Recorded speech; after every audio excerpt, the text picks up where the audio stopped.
अवाम को उनका जो हक़ राय दही है वो नहीं दिया जा रहा है, या अवाम अपने एग्रेशन या अपने गुस्से का इजहार कर रहे हैं? देखिए, ये दो तरफ की चीज़ें हैं, लेकिन फिर भी पहले तो इसकी मजम्मत होनी चाहिए। जूता नहीं मारना चाहिए और अटैक नहीं करना चाहिए फिज़िकल। कानून को हाथ में नहीं लेना चाहिए, गलत बात है। कानून को हाथ में नहीं लेना चाहिए। आपके पास से जवाब देने के लिए दो तरीके हैं। एक, आप पुरअमन प्रोटेस्ट कर सकते हैं, वो आपका कॉन्स्टिट्यूशनल राइट है। दूसरा, मैं जस्टिफाई नहीं करूँगा इसको कभी भी, दूसरा आप एक वोट की पर्ची के ज़रिए से वो कर सकते हैं जो कोई भी नहीं कर सकता। आपके पास वो ताकत है और वो सोर्स आपके पास मौजूद है जिसको आप इस्तेमाल कर सकते हैं। अब ये हो क्यों रहा है, इसकी रीज़न में जाए तो इसके साइकोलॉजिकल रीज़न्स भी हैं।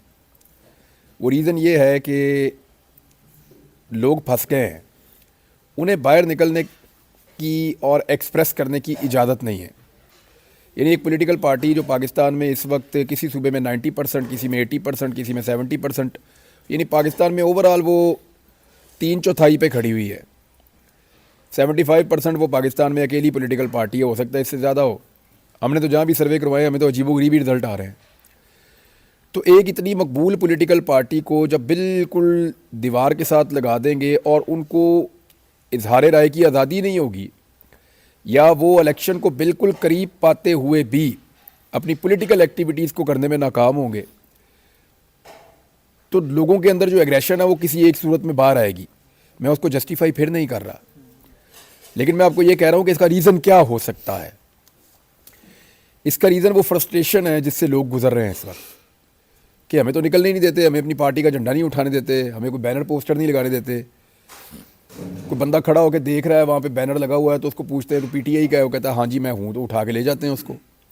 थाने जाके पीछे से कोई बंदा आके बताता है ये नून लीग है, उसको इज्जत के साथ वापस छोड़ जाते हैं। तो ये जो सूरत हाल है ये लोगों के अंदर गमो गुस्सा पैदा करती है, उससे फिर रिएक्शन आता है।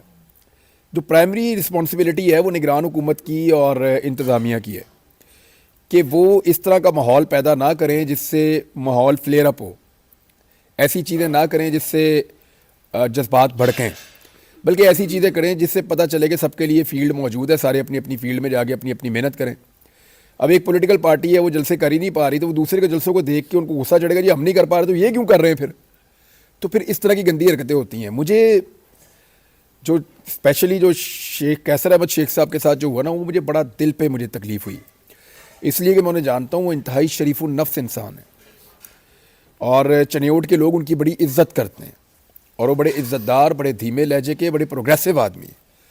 वो पाकिस्तान के बारे में हमेशा बड़े पॉजिटिव रहते हैं और गलत चीज़ को गलत कहने की उनके अंदर कुछ हिम्मत मौजूद है। वो उन लोगों में से हैं जो कह देते हैं कि पार्टी पॉलिसी के अगेंस्ट भी कि ये गलत है और ये ठीक है। तो ऐसे बुज़ुर्ग को, ऐसे सियासतदान को, ऐसे इज़्ज़तदार आदमी को सर में पत्थर मारना तकलीफ दे था। मुझे वो बहुत अफसोस हुआ देख के।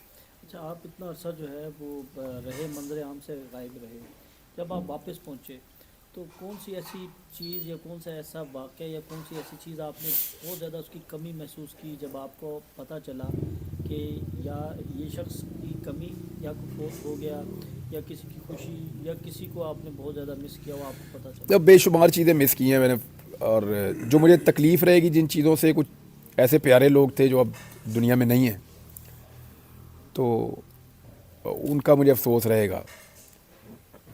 कई जगह पे तो मेरी अफसोस करने जाने की भी हिम्मत नहीं पड़ती, तो मुझे लगता है कि मैं उनके ज़ख्म को रेत दूंगा दोबारा। अब फ़लस्तीन में जो हुआ, इसराइल में, ये मेरा सब्जेक्ट था, इस पर मैं बहुत काम करता था, बहुत ज़्यादा। तो मैं उस पर इस दफ़ा बात ही नहीं कर सका, लोगों को आगाह नहीं कर पाया, लोगों को इकट्ठा नहीं कर पाया, उनको इन्फॉर्मेशन प्रॉपर तरीके से मैं नहीं दे पाया। एक मेरी ऑडियंस थी, उनका एक राइट था कि उनको वो सारी चीज़ें अपडेट की जाती, वो मैं नहीं कर पाया, उसका मुझे अफसोस रहेगा। और भी काफ़ी चीज़ें हैं जिनका अफसोस रहेगा। ओवरऑल अफसोस ही है ना यार। देखें, कोई ऐसे कोई अपनों को मारता है, अच्छा। अफसोस तो है ना फिर। अच्छा इमरान भाई, आप बतौर जर्नलिस्ट, आपसे मैं सवाल करूं कि आप बतौर जर्नलिस्ट क्या देखते हैं? 8 फरवरी को इलेक्शन होते हैं, इलेक्शन के बाद रिजल्ट आता है, वो रिजल्ट किसके हक में आएगा? भले का देखें जी, अगर नुकसान की। इलेक्शन होते हैं ना तो फिर तो इमरान खान की हुकूमत बन जाएगी इस मुल्क में, अगर तो इलेक्शन होते हैं। और अगर जबर एक्शन जारी रहता है तो फिर भी पीडीएम का एक मतंजन तो बन जाएगा, एक ऐसा मतंजन जिसके अंदर सारे मसाले होंगे। फिर 13 जमातें, हो सकता है 14वीं भी शामिल हो जाए, बीच में 15वीं भी हो जाए, तो वो एक मतंजन तो बन जाएगा उस सूरत में कि जबर एक्शन हो। लेकिन नवाज शरीफ की बारी फिर भी नहीं आनी, क्योंकि मतंजन में मियाँ साहब का चांस बहुत कम है। इमरान भाई, सहाफ़ियों को नोटिस और दर्जी वाली मिसाल, ये कहानी बता दें ज़रा। वो यार मैंने तुम लोगों को वैसे ही कहानी सुनाई थी वो बड़ी लंबी कहानी है, वो फिर किसी वक्त मैं सुनाऊंगा। लेकिन ये है कि ये जो सहाफ़ियों को नोटिस हुए थे, इस पर कोई चीफ जस्टिस ने कहा है, उनको एहसास हो गया कि ये ज़्यादती हो रही है और हमारा हक है कि अगर हमें लगता है कि किसी अदलिया ने या किसी अदालत ने एक ऐसा फ़ैसला किया है जो हमें लगता है कि इंसाफ के मुताबिक नहीं है, तो हम उस पर अपनी राय दें। ये हमारा कानूनी हक है और ये हक हम इस्तेमाल कर सकते हैं और हम करते रहेंगे आइंदा भी इंशाल्लाह। और तनकीद करने में क्या होता है, यानी आपको अगर कोई चीज़ ऐसा लगता है कि यहाँ नाइंसाफ़ी हो या गलत हुआ है तो आप उसके ऊपर बात कर सकते हैं, तनकीद क्यों ना करें। मुझे बताएं, जिस अदालत ने भुट्टो को फांसी दी थी उस दौर में भी तो लोग इस पर तनकीद करते थे ना। आज की अदलिया खुद तस्लीम कर रही है कि वो गलत हुआ, कर रही है ना, तो कल भी ये अदलिया तस्लीम करेगी कि काजी फ़ायद ईसा का फ़ैसला बहुत ही गलत और एक ऐसा फ़ैसला था जिस फैसले की नज़ीर नहीं होनी चाहिए। एक शर्मनाक फ़ैसला था जिसमें एक सियासी जमात से और उसके करोड़ों वोटर से वोट डालने का हक ही छीन लिया, उनका बल्ला ही छीन लिया, उनका वो इंतखाबी निशान ही छीन लिया। अच्छा इमरान भाई, ये बताइएगा कि सारी सूरत हाल आपके सामने इस वक्त मुल्क में जो चीज़ें चल रही हैं, अगर इलेक्शन इसी तरह होता है तो क्या पीटीआई सीटें निकाल सकेगी? क्या केपी में आपने देखे हैं पीटीआई के जलसे, तो क्या वहाँ पर कोई पीटीआई अपसेट करेगी या पंजाब में करेगी, अगर यही माहौल रहा तो जो आज है? देखें, ये आज़ाद उम्मीदवार जीत जाएंगे, लोगों को पता है कि किसको वोट डालना है, इंतखाबी निशान क्या है और कैसे डालना है।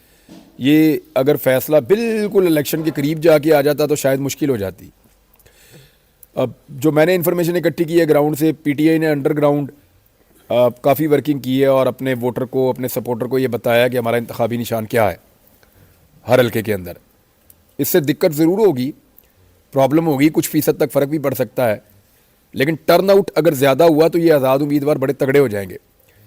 और ये जो तासुर है ना कि आज़ाद उम्मीदवार बिक जाएंगे या इन आज़ाद उम्मीदवारों को काबू कर लिया जाएगा या ये आज़ाद उम्मीदवार पार्टी बदल लेंगे या दूसरी पार्टियां ज्वाइन कर लेंगे, तो देखें पूरी ताकत और पूरे ज़ोर के बावजूद, जब पूरी ताकत और पूरा ज़ोर मौजूद था, जब इमरान खान भी कदरे कमज़ोर था, उस वक्त भी ये एक हमारे कैमरामैन को बहुत